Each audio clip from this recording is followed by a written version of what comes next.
Hello, this is RV Vagabond Jerry, and today I'm going to show you a really unusual place. It's called Crack in the Ground. And first let me tell you how to find it. You go to a small community called Christmas Valley, Oregon. That is about halfway between Crater Lake National Park and Boise, Idaho.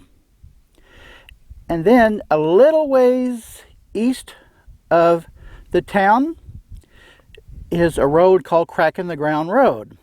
So you go north from there and it is on a rough gravel road. And you go about 7.5 miles. And let me show you what to look for. You will see this restroom building and a small parking lot. And then right across the road from it, you will see that board I showed you.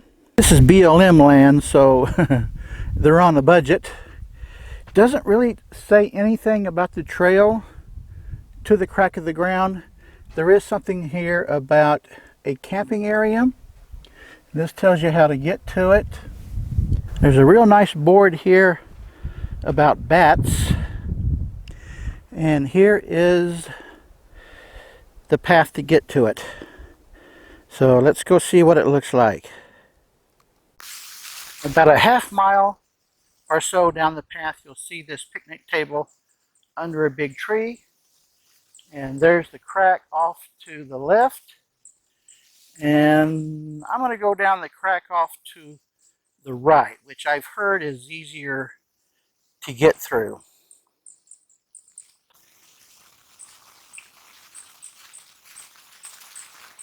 There it is. So it definitely is a crack in the ground. I'd say it's about 30 feet high. It certainly is nice and cool down here when it's hot up by the picnic table for sure. So I'm just going to video walking through here.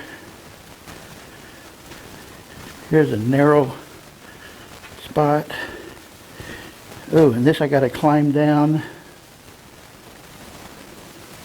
There's a lot of moss on the side of it here. It's kind of like going down into a cave, but then you've got a good amount of light coming from up there. It's fairly level walking there. Until you get to here, you got to climb up these boulders to get up to there. Well, that wasn't too hard. Now it looks like it was created by an earthquake that just split the ground, but I read that it's actually volcano related. And for the next few miles north of here, you see a lot of lava fields. So there was a volcano somewhere. Here it splits off into two separate cracks. I'm going to go down this left crack. That looks a little cooler. Well, that led me to a place here where it's only about 3 feet high. So I'm going to turn back. You can see the other side here. There's a lot of these yellow markings on the walls. At first it looks like paint, but it's actually just some sort of moss growing on it. Well, I've come to another big stack of boulders, and you can see the trail pretty clear going along there. I think I'm going to turn back and check out the other side, on the other side of the picnic table. So that crack on the right side goes down about 2 miles. And then on the left side here, let me see what this looks like. Whoa, this is just a bunch of boulders. This would take a lot of climbing to get over those boulders. Oh, look at this right here. That's like a bridge with those two boulders that fell down and met each other. It's like a natural bridge, sort of. I'm going to walk around it over here. You can easily walk around the side of it,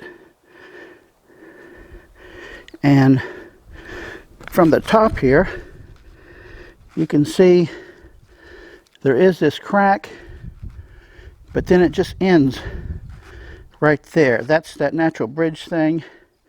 You go up and then that's it. There's another piece of crack there, and then here's a small crack going off to the side here, and the land around here, it's just fairly flat, tree lined. Then off to the distance here, that very much looks like a volcano, and there's one here, and then off to the left is another hill that could be a volcano. Well, I saw a good part of the crack here without too much effort. But if you really want to see the whole thing and you're willing to hike at least another 4 miles, 2 miles in and 2 back, plus the trail getting down here, which is about a 1/4 mile, then that would be a good part of the day for you. And keep in mind, part of that is going to be climbing over boulders. Well, folks, I think it was worth it to me to see this, having to take some lesser traveled roads, which is certainly better for exploring. Well, good day, folks.